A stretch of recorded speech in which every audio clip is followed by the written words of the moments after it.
भारतीय राजनीति में एक ऐसा भूचाल आया जिसने सत्ता के गलियारों को हिलाकर रख दिया।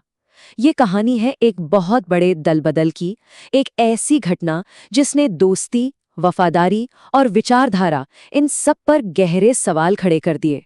और इस भूचाल के बिल्कुल सेंटर में थे राघव चड्ढा, जिन्होंने अपने ही शब्दों में आम आदमी पार्टी छोड़ने की ये वजह बताई। ये सिर्फ एक बयान नहीं था, बल्कि एक राजनीतिक जंग का ऐलान था।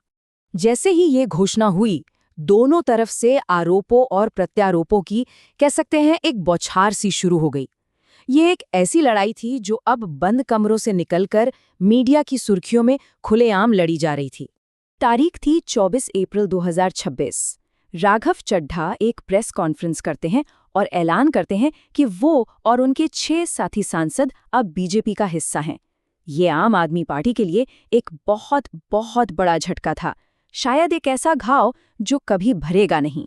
जाहिर है, आम आदमी पार्टी की प्रतिक्रिया बहुत तेज और तीखी थी। पंजाब के मुख्यमंत्री भगवंत मान ने उन्हें सीधे सीधे गद्दार कह दिया। इससे ये साफ हो गया कि पार्टी इसे पीठ में छुरा घोंपने जैसा देख रही है। इस राजनीतिक भूचाल का असर सिर्फ खबरों तक ही सीमित नहीं रहा। सोचिए, सिर्फ 24 घंटों के अंदर राघव चड्ढा ने इंस्टाग्राम पर लगभग 10 लाख फॉलोअर्स खो दिए।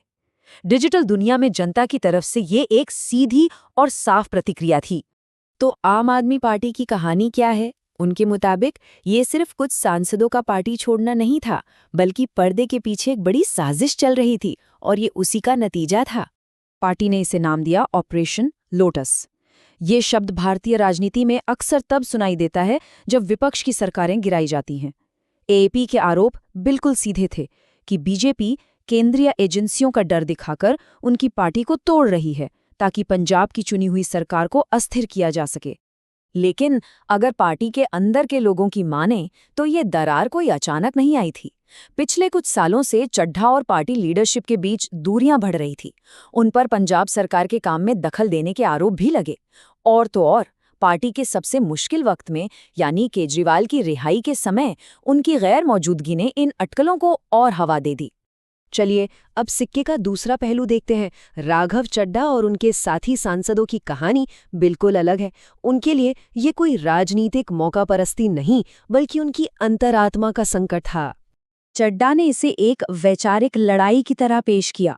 उनका कहना था कि जिस आम आदमी पार्टी का जन्म ही भ्रष्टाचार के खिलाफ एक आंदोलन से हुआ था, वो अब खुद ही अपने मूल सिद्धांतों को भूल चुकी है। तो यहाँ दो बिल्कुल अलग अलग नैरेटिव्स हैं, दो अलग अलग कहानियां। एक तरफ ऐप कह रही है कि ये बीजेपी की साजिश है, तो दूसरी तरफ चड्ढा कह रहे हैं कि पार्टी ने खुद अपने आदर्शों को बेच दिया है। अब सच्चाई क्या है, ये इन दोनों के बीच कहीं छिपी है। अपने आरोपों को और वजन देने के लिए चड्ढा ने अपने पूर्व राजनीतिक गुरु अरविंद केजरीवाल पर सीधा हमला किया और उस विवाद का जिक्र किया जो मीडिया में खूब छाया रहा, शीश महल विवाद। ये विवाद केजरीवाल के सरकारी बंगले के रेनोवेशन से जुड़ा था। सीएजी की रिपोर्ट के मुताबिक इसकी लागत, जो शुरू में अनुमानित थी, उससे 342% ज्यादा निकली। चड्ढा के लिए ये सिर्फ कुछ आंकड़े नहीं थे, ये इस बात का सबसे बड़ा सबूत था कि आम आदमी की पार्टी अपनी सादगी और ईमानदारी के वादों से कितना भटक गई है। इस पूरे राजनीतिक ड्रामे और आरोप प्रत्यारोप से हटकर अब उस ठंडे और कठोर कानून को समझते हैं जिसने इस पूरे कदम को कानूनी तौर पर मुमकिन बनाया। यहाँ एक बहुत बड़ा सवाल खड़ा होता है, क्या ये सब कानूनी है? क्या सांसद इस तरह खुलेआम अपनी पार्टी बदल सकते हैं, जबकि हमारे देश में इसे रोकने के लिए एक सख्त कानून है? देखिए, भारत में एक एंटी डिफेक्शन लॉ है, यानी दल बदल विरोधी कानून, जो संविधान की 10वीं अनुसूची का हिस्सा है। इसका मकसद ही यही है कि राजनीतिक अस्थिरता और खरीद फरोख्त को रोका जा सके। ये कानून बिल्कुल साफ साफ कहता है कि अगर कोई चुना हुआ प्रतिनिधि अपनी पार्टी छोड़ता है या सदन में पार्टी के व्हिप मतलब आधिकारिक निर्देश के खिलाफ वोट करता है, तो उसकी सदस्यता रद्द हो सकती है। तो फिर सवाल वही है, राघव चड्ढा और उनके साथियों ने ये कैसे कर लिया?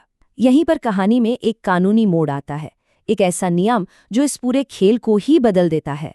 सबसे पहले इस टूट के स्केल को समझना जरूरी है। आम आदमी पार्टी के 10 में से 7 राज्यसभा सांसदों ने पार्टी छोड़ दी, यानी 70%। और ये आंकड़ा, ये 70% का नंबर ही इस पूरी रणनीति की चाबी है।